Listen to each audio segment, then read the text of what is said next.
The key fundamental thing is that we move away from just classical oracles doing just data, price feeds, to systems that can actually debate and reason.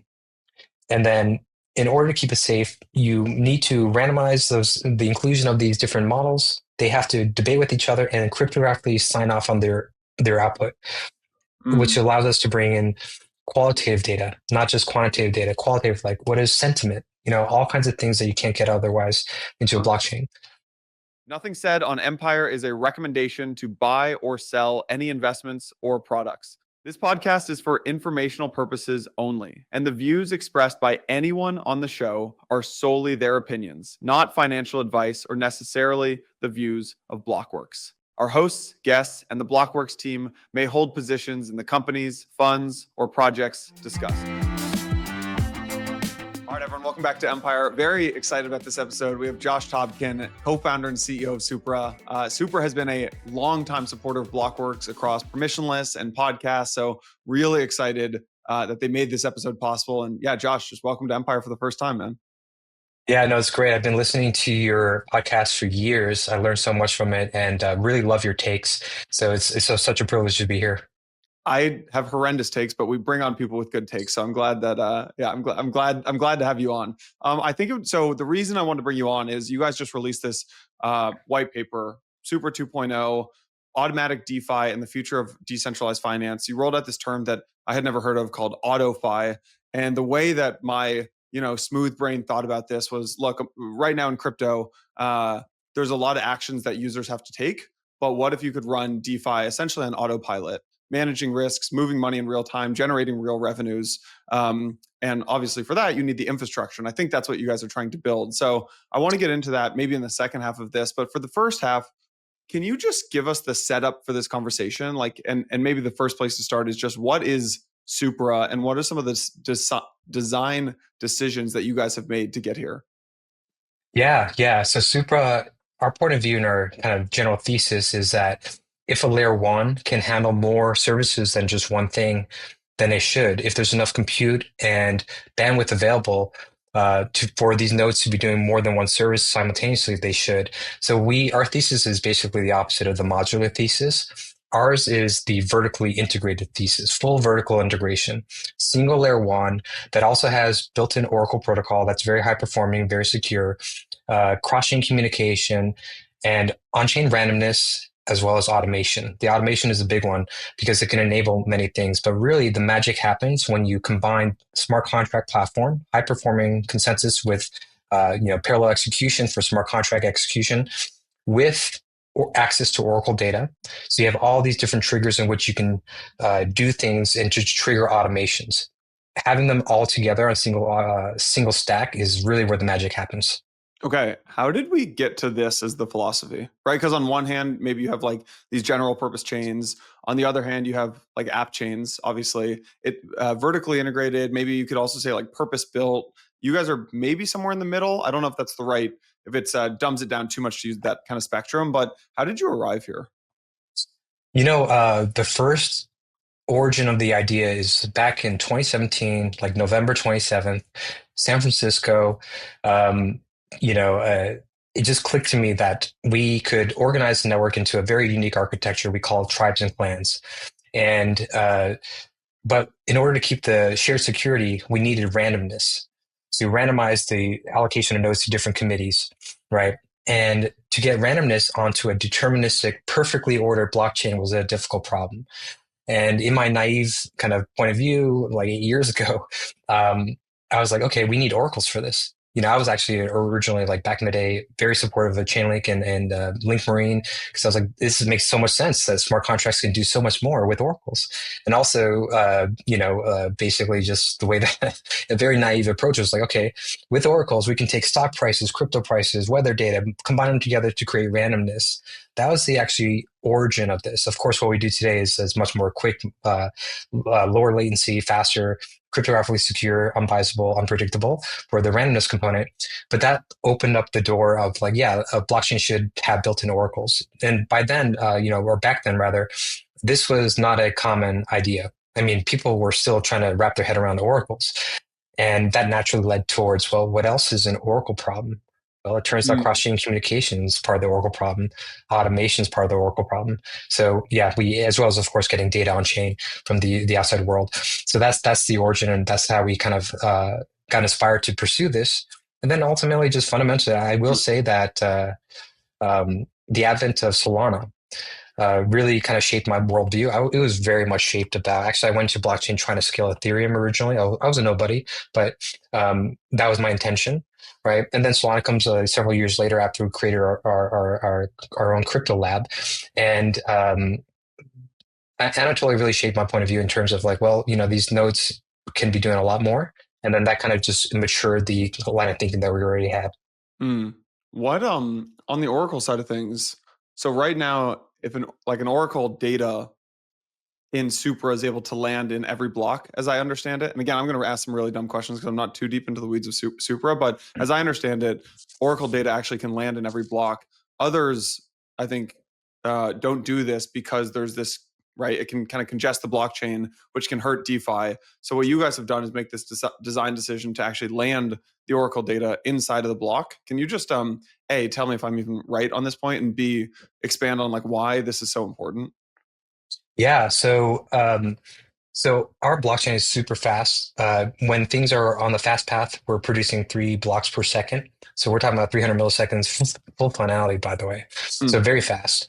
However, our Oracle protocol right now in the current version is 600 and 900 milliseconds to finalize that data. And we're not talking about producing the data. I'm talking about the data is ready to be used, has been verified. So we can't necessarily update every single block because our block is so fast, our blockchain is so fast. However, approximately every 2 blocks or every 3 blocks, if there's an update, there's an update. Now, what we do, since we're designing the system this way, is we realize, especially by looking at the history of DeFi, there's been major problems with blockchains not being able to update Oracle data when there's a lot of congestion. Because they have to try to enter the blockchain just like every other transaction. What we are doing is prioritizing, giving priority access and block space to Oracle data that's generated from our system. So whenever it's ready to deploy or when it's finalized, we let it be included. It's outside of the scope of block congestion. We prioritize it so that in case of high congestions, that's usually, by the way, where a lot of liquidations are occurring and such. We want to make sure that Oracle data lands, so we prioritize it. Yeah, so the purpose behind it is primarily to make sure that Oracle data lands so that DeFi can continue to stay solvent, not creating this like, oh, the Oracle did an update for 20 minutes and then Mm. cause cascading failures for a period of time. It happened the other day, actually. Yeah, Yeah, I heard about that. yeah, Yeah. yeah, yeah. What else are you? What else do you feel strongly opinionated about in terms of like design decisions for building base layer infrastructure in Mhm. blockchains? Yeah, so I feel very strongly that the modular approach is a problem. I think that it introduces security vulnerabilities. It Mm. introduces additional costs and complexity for developers. It's also slower. And okay, let me explain why. Because now you have a layer one or layer two that has to communicate with a data availability layer. That data availability layer has to finalize its proof that the data is available before you can move on to the next step. Same thing, modular approach, external Oracle, external network call. They have to finish the protocol, send it back to you. Um, Same thing with, on-chain randomness, cross-chain communication, AK bridge, as well as automation. These are all typically external networks. So you don't have the unified shared security. You rely on other networks for their security. And if your application taps into any of those services, your application security has now been reduced to the weakest component, Mm. right? But beyond security is cost, and a big one is latency. So we think that the whole world, especially the last couple of years, we're moving towards this modular world. That's like a thousand flowers bloom, and I love that too.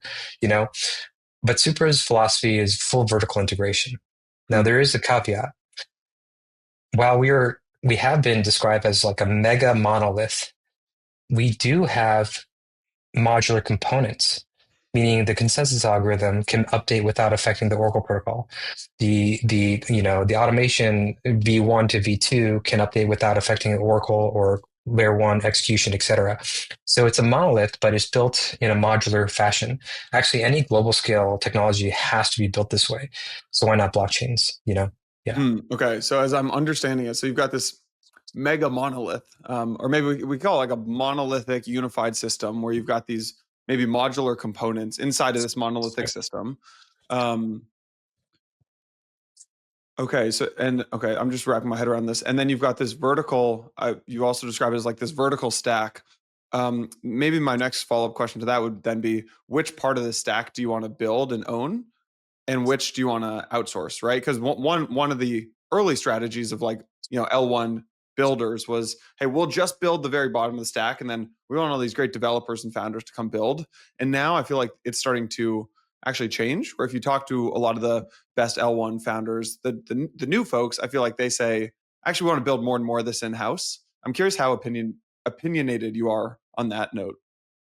Yeah, actually, we're very opinionated. Mm, So first of all, Supra is led by Dr. Annika Kate. Dr. Kate is the inventor of KZG commitments, which underpins EigenDA, other ZKP protocols and beyond, and as well as even Ethereum's kind of data availability roadmap relies on this cryptographic primitive that our chief research officer is the inventor of. He's the K in KZG.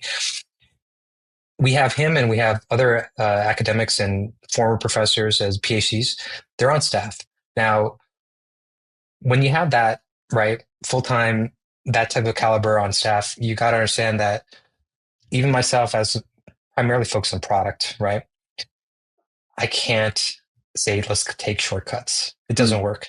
So everything we do has to go through a very rigorous process. In fact, we published in multiple academic venues. We've been accepted to some of the top academic venues in computer science. In fact, the top academic in computer science. Recently, we got 3 of our white papers into CCS, and this is basically like the Harvard of academic computer science papers. So as much as sometimes it's kind of a little bit frustrating for me, it's like, let's go, let's go, let's go. We are disciplined to take a rigorous process, peer review, et cetera. So why am I saying this? I'm saying this because the contrarian view is that we actually think we can develop protocols for each of these components that are actually outperforming the other projects. And it's mm. because we assembled like the Avengers. We have an incredible team. Now, that said, of course, if someone comes up with something better, since Supra is modular, we can always swap something out or make an adjustment. So that's always on the table. So the contrarian kind of, and I hope I'm not being seen as arrogant here, but I truly mean this, that a single expert team can outperform 1,000 mediocre teams, right? And yes, occasionally someone does something better and we can adopt it if it's allowed to, or we can draw inspiration from it. So um, more or less, the kind of point of view at Supra is that we study a lot. Anything that comes out that's making an impact, we want to understand it and we want to analyze it. And we always like to pay homage where credit's due. So that's something very important to us. And this is why we have a rigorous citation process in all our papers. Because if someone came out with an idea before us and it's a good idea and we want to build upon it, they should get the credit. Yeah. Yeah, it's very important. So yeah. There was you're making me think about it. So I tweeted this the other day, but I'll repeat it here. I was listening to the Acquired podcast, and there's this Steve Ballmer quote, and I'll just read it here. He said, "Platforms need apps. You want to own the top first-party app that runs on your platform. Otherwise, your platform can't get good. Office was the best first-party app on Windows. Outlook was the best first-party app on Exchange. You want to make sure that you actually own the first-party app in addition to just your platform. You'll get stuck in the mud if you're just a platform." And so my take on that is, look, if you apply that Steve Ballmer take, who's obviously a phenomenal operator, if you apply that to crypto, L1 should not only build the chain, they should also build a few amazing apps as well, which is very different than the current strategy today, which is basically outsourcing 100% of your app building. How do you think about that as applied to Supra? Yeah, no, we actually are totally aligned with that. We had always originally planned to enshrine, like build into the system, something called a dynamic function market maker. It's a new type of AMM. And this is pretty much meant to be socialized and be a social good in our pursuit of value capture for the network. So that is something that is on the way.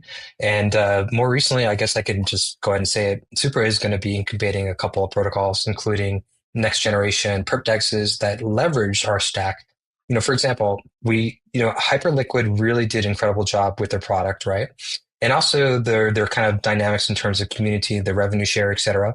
I think they've done a really great job. Uh, Now that said, of course, that's not going to scale beyond like their whatever. I think they launched with 4 nodes. Maybe they're at 14 to 21 nodes today. They're not going to scale to hundreds of nodes, right? So there's always going to be that tension there. Nonetheless, the vertical integration there, that is another example of vertical integration. There is a lot of similarities between their philosophy and ours, meaning they actually have their nodes running Oracle, right, for their price feeds. I think their automation is centralized, but they also have built their decks, and they custom built this for for what they're doing. And I think somewhere in the middle is the answer, meaning you want to have decentralization, and at the same time, uh, the project that knows the infrastructure the best, why not launch products as well? And in our case, and especially in blockchain, I'm really trying to navigate this towards we launch products if they're successful that capture the value for the ecosystem and other stakeholders, instead of just the labs. Like I really want to enshrine these, frankly, financial primitives into the system. Anything that's a primitive, aka it's always going to be on every chain, might as well be owned by everyone. That's kind of my point of view. So you want to enshrine, you almost want to enshrine not just the like an ERC 720, like you're I think you're talking about enshrining applications in a sense. Yeah. Yeah. I mean, no, absolutely. And so there's certain things that all chains need. They need the ability to exchange value. They need the ability to do that efficiently. Now, I know that this is a little bit of touchy kind of topic. I want to make clear, this does not preclude other protocols from launching us. In fact, they can tap into the products I was we gonna say, like, if create. you guys build the best decks, can anyone go build a dex? Yes, they can. Like, Anyone can can do they? But could anything. they really get traction? Like, would you support them and stuff like that? Yeah, actually, more activity is better for the ecosystem, and we would not shun anyone down at all. In fact, we would just say, hey, like if your product is better, let that win. Actually, you know, the thing is, if we developed anything with foundation support, et cetera, then it really should be owned by the network, right? So there's some nuance there because some things can be quote unquote socialized. I am an American and I want to be, draw the line there. But there's somewhere between like democracy and like communism. There is probably a sweet spot there. Yeah, I'm not saying that's Europe either, but in blockchains, the value really ought to accumulate to the stakeholders. And there's more than just, the stakeholders include node operators, they include dApps, they include token holders, community, et cetera. So we are designing a system that is meant to make sure that the value is captured, by the way, not by a small set of sophisticated MEV connoisseurs, which are very smart. It's like the value is getting sucked into 1,000 people out of tens of millions.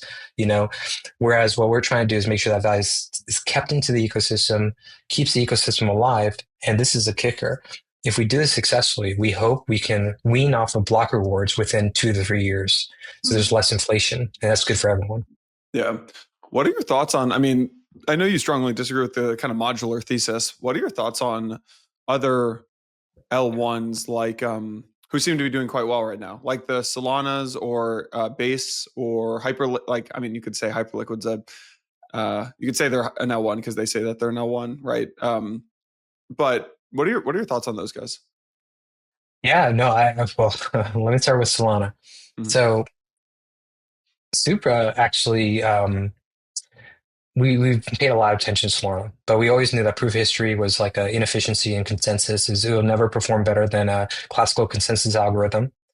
More recently, with their Alpenglow, they finally got the academics involved here that shaped this up, and it's very, very good direction. In fact, Solana is moving closer to what Supra is doing. They're using BLS signatures. They're doing all-to-all communication. They're moving into a classical BFT algorithm, right? That was a bit of a scare. I was like, crap, like I always knew that Solana's Achilles heel was proof of history. So I was like, we always knew that we are going to outperform them, right? But now they're making these changes, and by the way, they are making changes that are in line with our existing research. So what I'm saying is, like, actually, just a couple of days ago, released a paper called Hydrangea. Hydrangea is a new type of consensus algorithm that is in the same kind of network assumptions that Solana is moving towards. We also pointed out some things where we have more resilience in them, etc. But Solana is, the pursuit of high performance is something that I think we all have to pursue because it's what users want and demand and they expect. Now, and when it comes to Hyperliquid, the vertical they're also an instantiation of vertical integration, right? Layer one with Oracle, with Bridge, with DApp, right? So they basically cement our thesis. We were kind of alone for a long time there in the modular world. Everyone was in the modular world. It's like, this is going to be incredible, but we were like, well, there are some major drawbacks, which is latency, security, costs, right? Which do affect the end consumer. More or less, I would say that it actually has been a little bit of a lonely path in that we were standing out as saying, nope, we think this is the wrong direction. We think vertical integration is very natural for technology. It always happens in every field. And yeah, we think that as long as computers and nodes have enough bandwidth and compute, they should be doing more than one thing. And yeah, that's kind of our point of view. Do we draw inspiration from everyone? The answer is yes, we do. We are kind of like very much a curious research firm and an organization, and we love good ideas. Let's put it that way. Yeah. Speaking of good ideas, can we talk AutoFi? Yeah, for sure. I would love to just hear your vision of what the world looks like in like 5 to 10 years as it relates to, and where blockchains fit into that, and then we can get into this white paper. Sure. 5 to 10 years, of course, these are very hard to predict, right? Nonetheless, I think it's very natural for folks to, the things that don't change, like the whole Jeff Bezos kind of quote about you build a business in which you know that these attributes are always going to remain, aka people will always want cheaper prices at faster delivery, right? That applies directly to blockchain. People want better performance with lower latency and at a cheaper price. So that's always going to be there. Now, the things that are missing from blockchain today include, as you mentioned at the beginning of this podcast, automation, meaning right now people are manually having to set this transaction, etc. Or you do use an automation service, but sometimes it doesn't trigger and it's not deterministic. It's not, it also adds latency because they have to decide to do it or not and then submit it to the network. There's no on-chain automation really.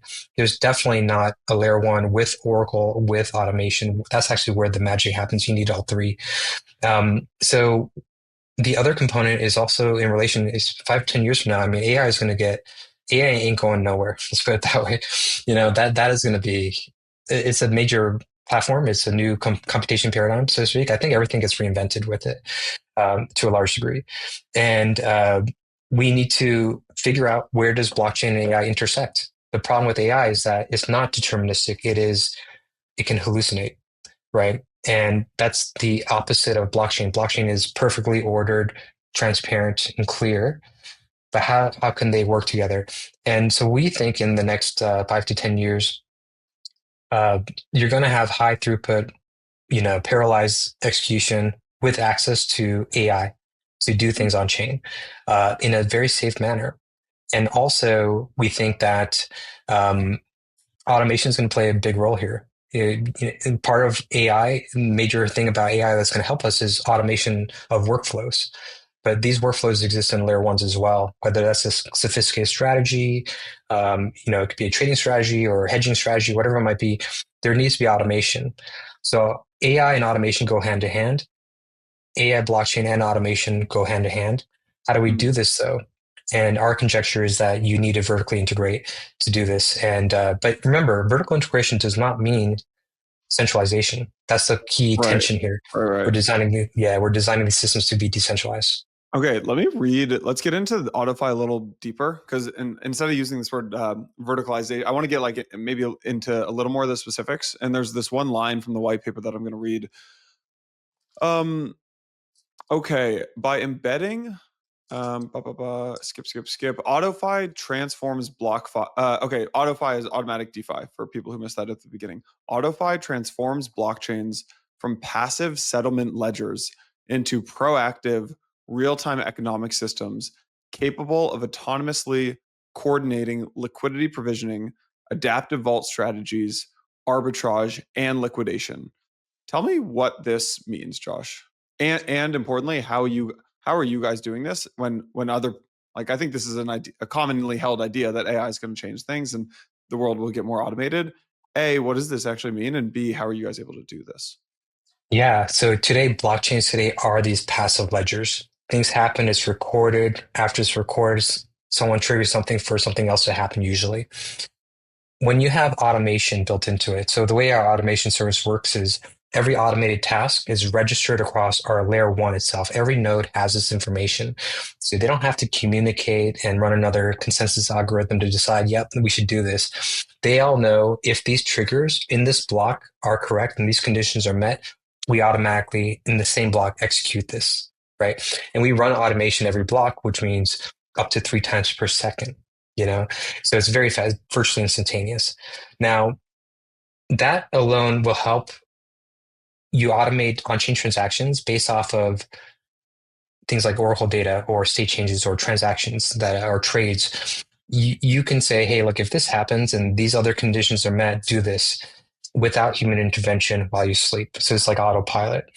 Now, this idea of autonomous, this is a little bit futuristic, but we're so close to this that it's worth talking about, is that not only can it run on its own with its own logic, the automation logic, but that logic could be tweaked with the introduction of a secure AI oracle.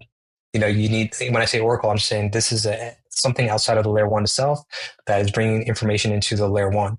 So we do have something called threshold AI oracle, which basically what they do is there are committees of AI models that debate each other in natural language. It's actually in English, and they go back and forth. They have to agree, and if they agree, they cryptographically sign it. You have to hit a threshold.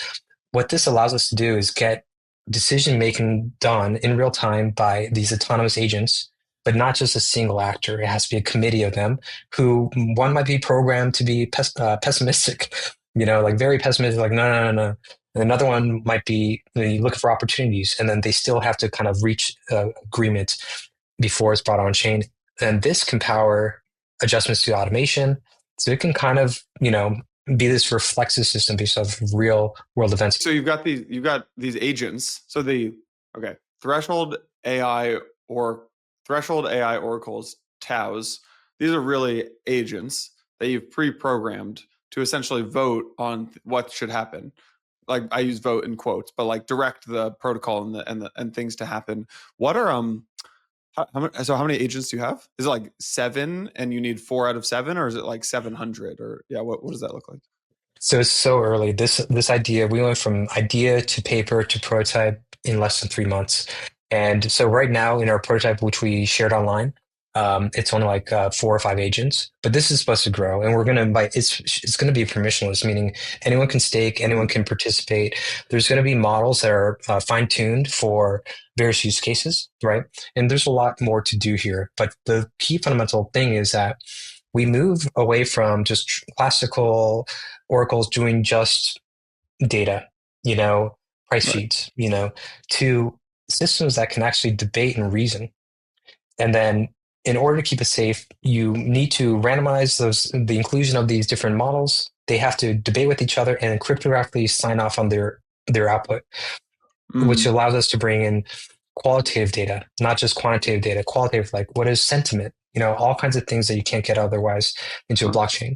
Yeah. And that's I'm trying pretty, to wrap my head yeah. around like what this actually, like a use case of this. And Mhm. I think I've kind of got something in my head. But so if you combine AI and these oracles and a blockchain and cross chain communication, what is the thing that allows you to do? It's like I think you mentioned on the bell curve episode with Mike. It's like when the price of Bitcoin is X and the price of ETH is Y, and CPI comes in lower than Z, then buy this amount of, you know, ABC token or something like that, right? It allows you to do these more complex automations. It's almost like more complex if-then statements. Am I thinking about that in the right way? Absolutely, that's exactly right. You can even throw into the mix if the sentiment of X token is X, Y, and Z as well. Do this, so you can add these conditions, right? And how do you calculate sentiment? Well, there's not really an Oracle price feed for that per se.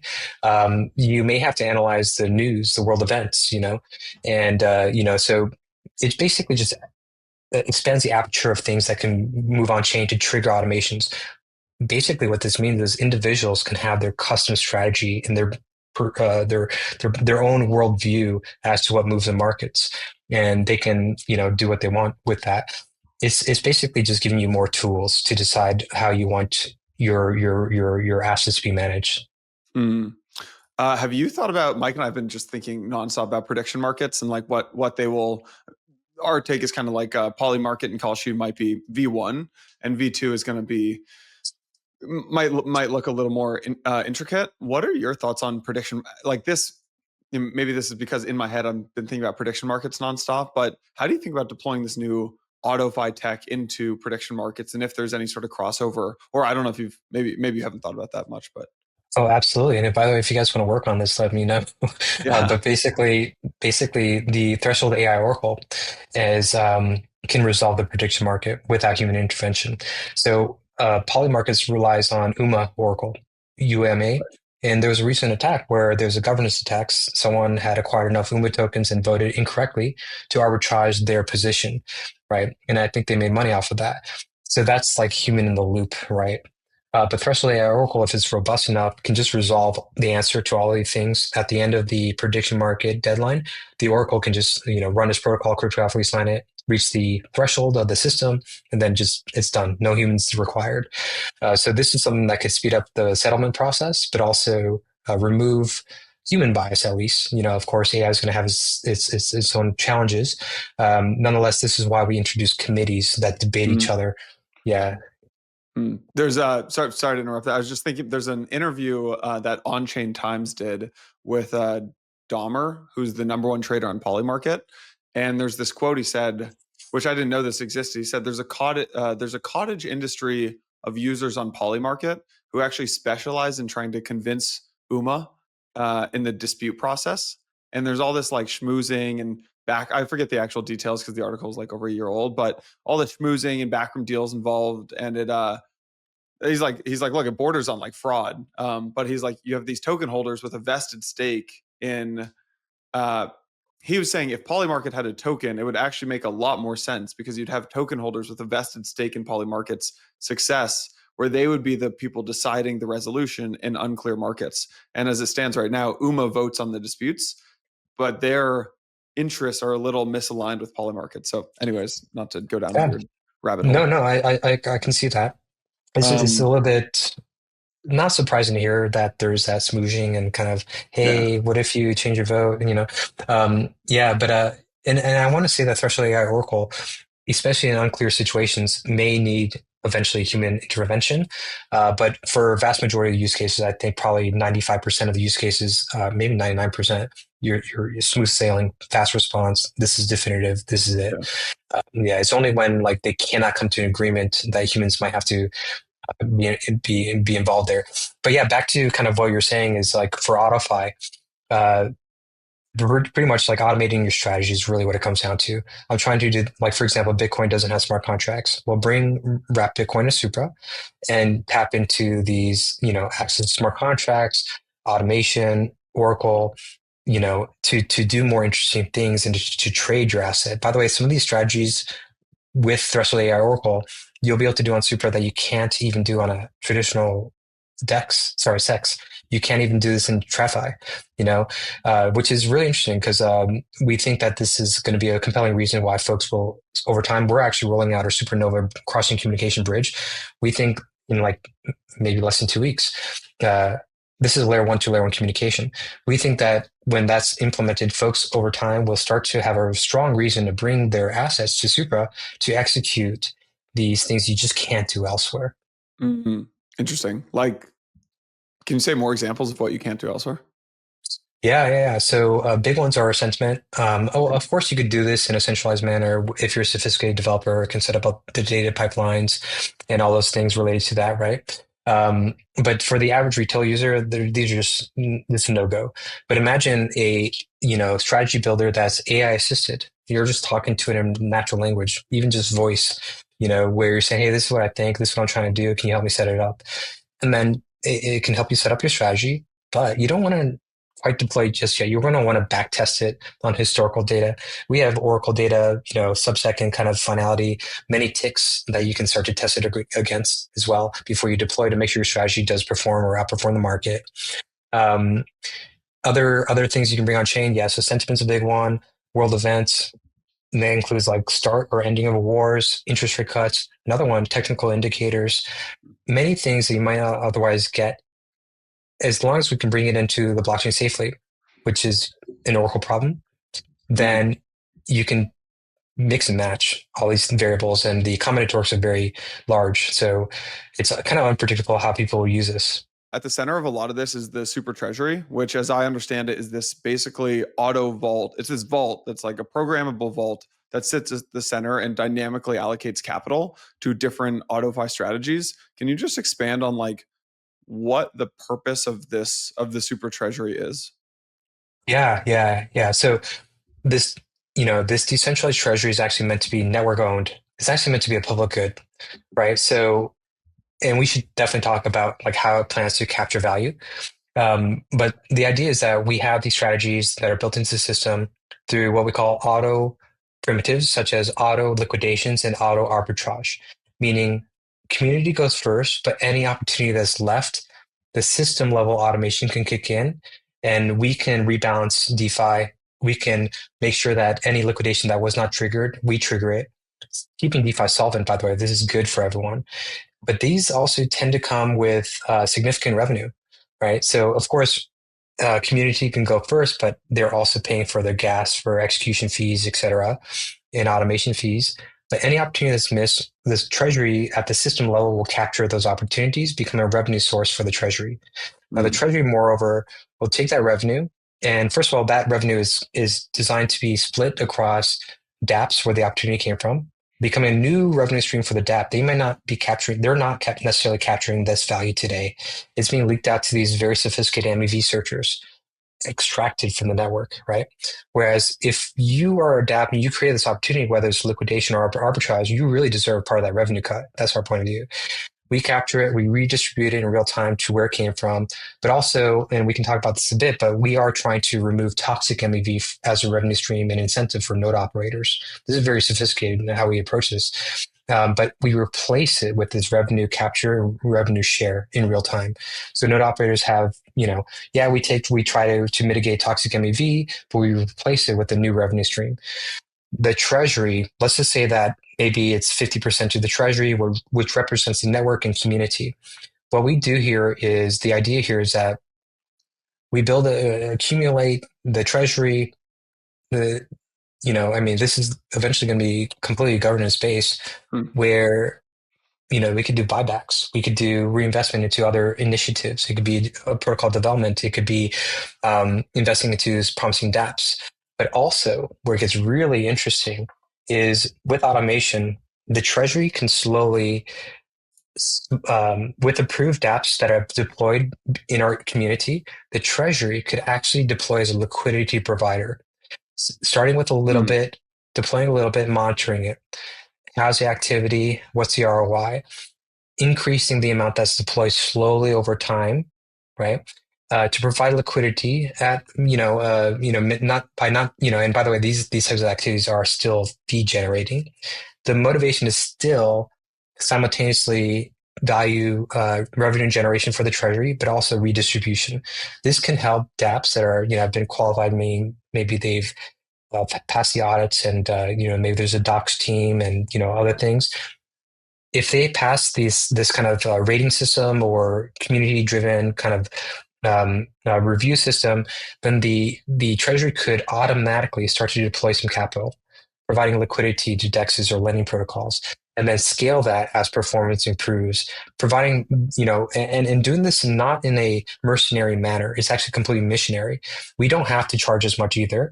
And the idea is that we will, the whole point is it's really important for sustainability that we do the treasury for the network's sake, for the stakeholders' sakes, collects this value, but it is meant to be a public good and redistributed.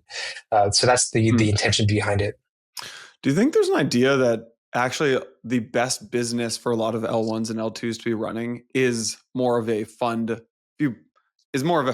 type model with their treasuries? Because there was this moment in time where you were kind of able to you were able to get a lot of money into a treasury. And I've seen other founders of L1s and L2s actually think about this as well, which is, I mean, you guys could take this to the far end of the spectrum. You say instead of the treasury being a public good and the business being the infrastructure, you could flip it where the infrastructure is the public good and the treasury becomes the business model. Have you thought about that at all? Um, a little bit, I would say. I mean, the thing is, the treasury would still have to be for the benefit of the stakeholders of the network instead of just investors, right? So it'd have to be for everyone. But certainly, it makes sense to allocate in diverse manners. So if it makes sense, the treasury should allocate to other VCs, frankly, as well. But we also can allocate to, at least that's my opinion currently.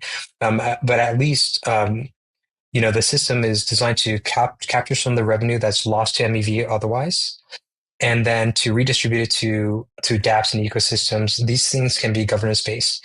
So lending protocols to DEXs for liquidity. By the way, these are still fee generating activities, right?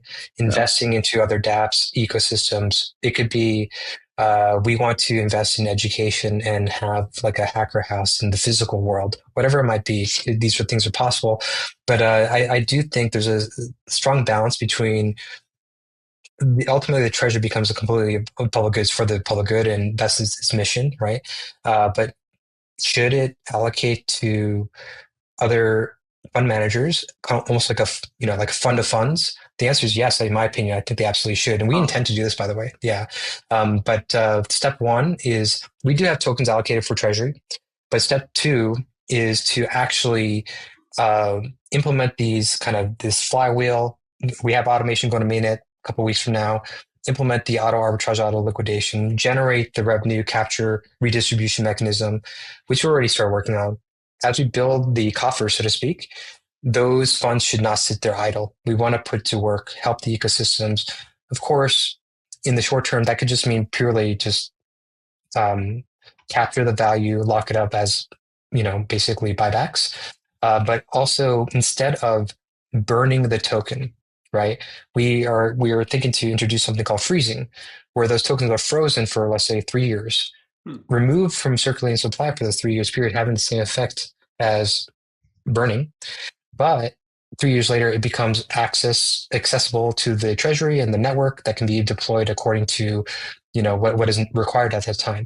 But a big one is we do want to get to the stage where we generate as a system enough revenue through auto arbitrage, auto liquidation, automation fees, layer one Oracle transactions, etc., such that we can wean off of, make block rewards minimal, so there's less inflation. Remember, these blockchains are supposed to eventually wean off of block rewards, right? Especially because Supra is a fixed supply asset. So we need to do that. So we need to focus on revenue now. So our kind of like our moonshot kind of aspiration is to be off of like 90% of block rewards within 3 years, driven purely from the other value capture that we're able to, that's frankly leaked out to MEV. I'll be talking a lot about this and getting to the details of how we do it in my keynote at Permissionless, by the way, in a week. Yeah. Oh, nice. Love it. Love it. Yeah, people should get a ticket to Permissionless 1 week out. Let's go. Okay, let's talk about revenue because you've mentioned the word revenue a lot. While you were talking, I actually just pulled up your guys' white paper and did a Command F for the word revenue, and it's mentioned 43 times, which I think is the most I've ever seen in the white paper for an L1. Tell me why. Tell me why this is important. Obviously, everyone knows why revenue is important because it generates the money and you generate money and stuff like that. But tell me your view on like how there's obviously like the revenue meta on Twitter, and like fundamentals. And it's funny that it's even like a meta to make money. But tell me how you think the industry is changing, and maybe like this shift into fundamentals and shift into revenue being important. And I'm curious if you would agree or disagree with that take. Well, I totally agree. I mean, I think it's how do you have a sustainable system, you know, Yeah. that's not dependent on good feelings, and memes, right? Like, oh, yeah, we're gonna change the future someday. But like, we need to get back to reality. Like, traditional finance and startups, et cetera, SaaS, they all need to prove this stuff. Now, let's talk about the various fees out there. So, a base fee, the transaction fee, what is that really there for in a decentralized network? It's actually it's to prevent spamming, DOS, denial of service. And it's also fees, those base fees need to be there to prevent the system from like buckling, right? So it has to get exponentially more expensive as you approach your bandwidth capacity as well as execution capacity. Now, Supra is designed to handle so much throughput that we probably won't hit that for a long time. That's why our fees are minuscule. You can't build a business model when your fees are minuscule, right? So once again, base fees are there to, blockchains frankly should be public goods, and these base fees are there for just to make sure that you can't expand the network and cause a liveness failure, as well as if the system is approaching its execution limits, it needs to spike up in fees so that folks back off, right? So that's base fees. Base fees are not a good business model as a result because they're designed to be as cheap as possible. Sure, if the network is constantly at maximum capacity, then it works. But like, our systems can handle hundreds of thousands of transactions perhaps, right? And yet the whole industry combined is less than like 15,000 transactions per second. So we're not going to hit those limits anytime soon. Base fees is not a good business model. Now, there are a couple other avenues here. So, in the world of blockchain, it'd be so nice if we could do first come, first serve and prove it. But the reason you can't is because these nodes are distributed around the world. Data is submitted from all people around the world. They land at different nodes at a different time, right? So the block producer actually has a lot of control over the ordering of the transactions. Okay. Mm. And therefore, the introduction of like priority fees or tips has been introduced. Like, oh, there's a high value, transaction. I want to be at the top of that or above this other one. I will pay you a priority fee to include me, right? So this is kind of a typical thing that's happening on Ethereum Solana, where you pay for higher your fee, the higher probability you're included in the block. Of course, first come first serve would be the best, but it just doesn't work in a decentralized network because of the distribution of the nodes. So the priority fees, it's basically the thing is this, right? Who gets those fees? It's that node operator at that particular time. Mm. Okay.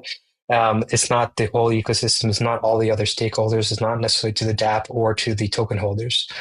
Now, folks introduce burning as a way to kind of provide benefit to everyone. However, when you look at the numbers, and when you compare it to the actual value that's being extracted through MEV, maximum extractable value, my understanding is it's like less than 5%. The burning is less than 5% of the value that's been extracted. Also, um, Solana at the moment in this example, I believe has something on the order of 5% inflation recently.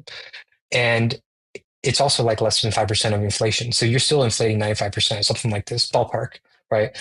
And meaning they're not really having an effect. So if you don't stake on Solana, you're getting inflated away, right?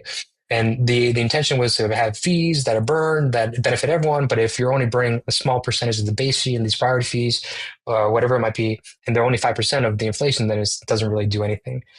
No, moreover, on this kind of lane of thinking, what's happening is back to priority fees is how do you incentivize node operators to include your transactions or your bundle? Because they might not even know what's in your bundle. They're just looking at, oh, you're willing to pay me this much money? Okay, I'll include you, right? Because they're revenue maximizing entities, which creates this kind of toxic MEV cycle, which is you have the searchers. They're looking for the maximum opportunities for front run sandwich attack to create the largest opportunity so that they keep like 70% of their revenue, but they can say, node operator, here's 30% of it. This is maximum extracted. You get paid more, include me. Mm. What this translates to, though, for the end consumer is worse execution. Right. Yeah, and that's not great for the end consumer because in the end, we're here to serve the end consumer. And if they keep on not getting the execution they expect, that becomes a problem. Now, imagine you had a system where you could capture that behavior, the extracted value, and redistribute it in real time. Now, that is where I will be talking about and presenting it with slides and everything and going deep into it in permissionless. So you show up in a week, I think, right? It's really around the corner. This is going to be a very compelling conversation because what you have to do, and the reason why it gets a little bit technical is because you have to have mechanisms where you mitigate toxic MEV. You also have to delineate between what is good MEV versus bad MEV. Toxic MEV is front running, sandwich attacks. Good MEV is arbitrage and timely liquidations, right? That keeps spreads tights, that keep DeFi protocols solvent. Now, we want to prevent the toxic MEV through our various mechanisms we have. Now, I'll go into it in the presentation more, but more or less, we do randomized execution. We have localized fee markets to make it expensive to spam, and then also encryption, decryption, just-in-time decryption. So you don't even know what the transaction is in the first place, so you can't front run it. So suppose we have that. But we also have this good MEV, right, which is timely arbitrage and timely liquidations, meaning it's better for the end consumers. This is nuanced, but I think some of you folks, your audience would understand it. Arbitrage is not bad; it's just neutral. And having tight, good arbitrage allows spreads to be tighter to the actual market price, which results in better execution and more liquidity generally for the end consumer. They get what they expected. Right now, it's not necessarily happening on Ethereum Solana. Sometimes there was like a crazy thing where someone put 250K in and got 5,000 out of it for a swap, right? Like 3 or 4 months ago on Ethereum. That was wild. But anyways, the other is liquidations. Why is that so important? If you have a DeFi protocol that is under provisioned, it actually is underwater. You need to solve that to keep the solvency of the system. So you want to have fast resolution of liquidations.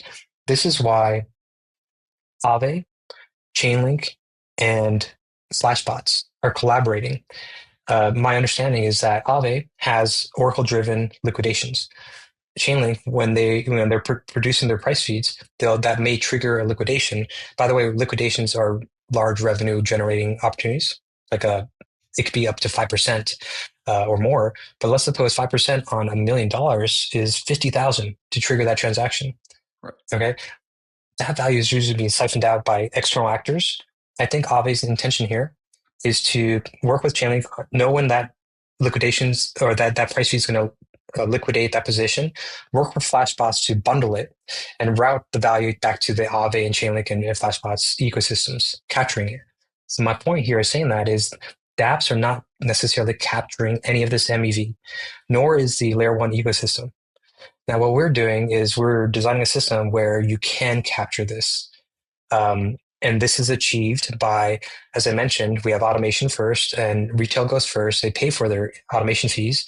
But at the end of every single block, any opportunity that's missed, Supra will run our system level automation to capture the arbitrage, to capture the liquidations that were missed, capturing that value and redistributing it. Treasury, the dApp where it came from, node operators. And I guess it's important to mention that we also have the auction allows us to create, the automation allows us to create an auction model where folks we believe will bid on priority execution of automation that it gets basically executed at the top of every block or after the Oracle update rather. Now, what does that mean? And I'll try to keep it simple. Well, the best analogy I have or the comparison is what drives 80% of Google's revenue, 95% of Meta's, Facebook's revenue is ad networks. They run auctions basically. And why does that work? Because there's a limited amount of capacity. There's a limited amount of ad units out there. And folks will bid for priority display of their ad unit to drive traffic to their website. Right. Similarly, in blockchains, there's a limited amount of execution capacity. There's a limited amount of automation priority. If there is a large position, let's say a $10 million or $1 million liquidation potentially about to happen, that is worth $50,000, like a 5% liquidation fee, perhaps, right? People would actually bid to be the first one to execute that, starting maybe $1,000. Eventually, theoretically, someone might bid up to $49,000 to be the one to execute that, knowing that if they are the one that executes it, they make 50,000, right? So that automation priority auction, that revenue also can get captured by the Treasury to the DApp where the opportunity came from, redistributed to node operators, replacing Mm-hmm. toxic MEV. So this is what we're going for. And this basically socializes MEV to the good actors of the system, the stakeholders, the believers, not siphoned off to very sophisticated, genius level MEV searchers, right? I mean, what they do is really fascinating. It's really smart, but it's not really fair because it's like 1% is of these really insiders that are just so brilliant that they're able to take this value from the other 99%. But what if we can capture it, mitigate that? It's a more fair Yeah. system. Yeah, that's basically our philosophy. Nice. Love that. That's awesome, Josh. I'm excited about the presentation at Permissionless. It's going to be good. Maybe as we shift gears a little bit, you guys, this is a more less focused on Supra and more just, I mean, you guys launched the token 6 months ago.